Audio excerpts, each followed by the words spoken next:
Alright then everybody, this is Yara here, and I'm over here with the first place winner at our locals. And what are you playing, Michael? I'm playing Floowandereeze, the best deck, baby. And this is the exact same list that he won an OTS championship with a couple of weeks ago, I believe. So yeah, so he's gonna be revealing the goo over here on this channel. So any shout outs you want to say before we get started? Shout out to GM. Okay. I love coming back here on my breaks from college.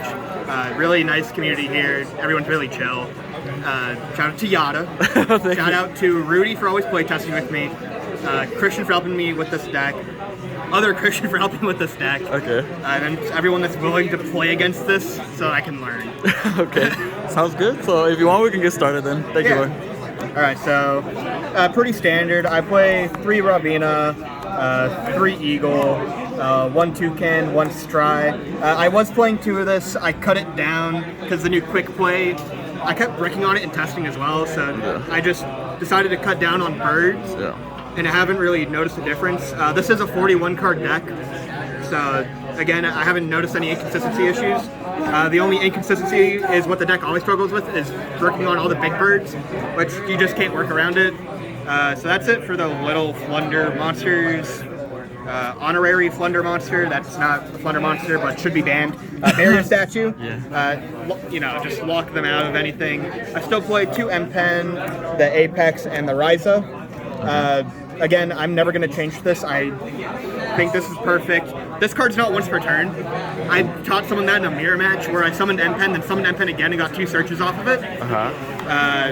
So it's honestly, in the mirror match, it really just comes to don't lose the chain links and get the continuous Flunder card first. Okay. That's it for the big ones. This is the only hand trap I play in my deck. Due to the Brave engine, I just don't think all the hand traps are good enough anymore, but this card can end turns and win games, and it's also just super free in this deck, so... Do you think that card should get banned? What do you think? No, because this is kind of the only deck that can play it. Oh, okay. Other than that, yeah, if other decks can play this, then it needs to be banned. Still, 3 map, 3 quick play. I still play 3 book. Ooh, okay. Finally got my hands on the pots of Prosperities, so I play those. I main deck Dark Ruler, because I'm not playing any hand traps. I'd rather just play board breakers. This deck loses hard to back row, so I main deck 2 Cosmic. This card deals with back row. I also play Harpies and call it by. Awesome. There is no terraforming in this deck. Oh, how Drill come? sucks, and you already play 6 map, because this can search a name or the map. Oh, so, okay. I've never missed it. I've never been like, oh, I wish I had terraforming. It's like, nah, if I need the field spell, I'll get it. And then I actually played 2 of the trap. This card's not once per turn for the summon. It's only once per turn for the banish. So if you're able to have like all the pieces of your Flunder board, and then you have 2 of these, you can Ryza potentially 3 times on your opponent's turn. That's kind of insane. That is like, crazy. If you can Ryza loop someone 3 times, they're drawing dead for 3 turns. And then you can do it again, because you can recycle these as Toucan and Stry. So that's it for the main deck. I mean, it performed extremely well. I've been going undefeated or X1 for the past month just playing this list, and when I go X1, it's I either get sacked by 4 hand traps and then combo, because that's what the meta is, or I draw all the big birds. Would you say Prosperity is mandatory in this deck? What do you say? It's not mandatory, but it's a lot better than Extrav, but you can still play very competitively with Extrav. You just have to change your deck building, because that will require you to play Terraforming, that will require you to play Gold Sark, which is also not in this deck, which is different from my list.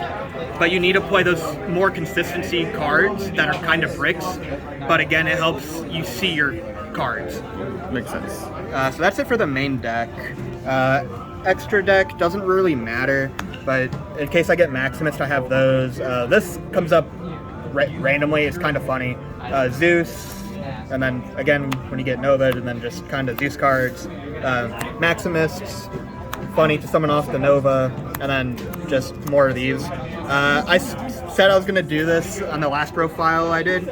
This is changing for Phoenix. I'm probably going to do this as soon as this profile is over, so I don't forget. Okay. Because that does come up against back row decks, because you can go map, summon, and then just normal summon again, and then go into Phoenix. But other than that, this deck doesn't really need an extra deck. It can play really well without it. And then side deck. I still play Dark Samorg. This card will never leave my side deck. Back row decks suck. Okay. Sphere mode's really funny. This counts as a normal summon, so you can do this and then activate map in full combo. Theory behind this is any Brave deck will have the token, the Griffin, and then any part of their deck. So you just hit whatever is problematic and you play. Deck has a really hard time going second, so I play Evenly and Lightning Storm. I made that Dark Ruler, so that's, that takes care of that, but back row decks really suck. If I know I'm going first, I'll side out the back row hate and the Dark Rulers for Feather Storm and Anti-Spell. This hits Brave kind of unironically because they can't do right. And then this is just auto win button. Do you think this card should get banned? 100%. This card is very ban worthy. Yeah. But that's kind of it for the deck. I mean, let's go to old Flunder. Would you say this is one of the best decks of the format, or you think you're just that good at with the deck? What do you think? I like to consider myself good with this deck. It's definitely slept on. Is it the best deck? No, but it's pretty high up there because it catches all the meta decks and best decks off guard if they're not prepared for it. Like, if you do not respect this deck will wreck you. Like, that's all it is. But if you prepare for it, you're most likely going to lose. So that's kind of the way with this deck. Sounds good. Do you have any advice for any up-and-coming Floowandereeze players that want to learn the deck? Some advice. Always make sure to have a banished little bird to chain block. Just honestly look on YouTube. You'll find a lot of combo videos to help you with the combos. That's what I did for a while, and then the more I played, the more I learned. Like, against certain matchups, you don't want to go for M-Pen. You just rather Rise a Loop, because if they expended all the resources, and you Dark Ruler, and you can make their deck draw bad, and you can just win next turn, then you do. A lot of people like turbo out the Wind Barrier M-Pen and it's like pass. It's like, no, you want to control I play Rise and Control. That's what I call this deck. It's Rise and Control or Shifter and Prey. So that's literally the deck. Okay. But yeah, that's kind of how I like playing it. Everyone can play this deck differently. If you really want to go control heavy, you can just not play this at all and play Monarch's Erupt. Because you contribute someone for M-Pen and then flip it, and then you contribute someone on your opponent's turn with the trap, so it'll almost always be live. I thought about that before I got the pods, but the pods just add so much consistency. Okay, that was useful advice, Michael. Thank you so much for the deck profile, and shout out once again to Game Master for hosting this tournament. Thank you, Michael.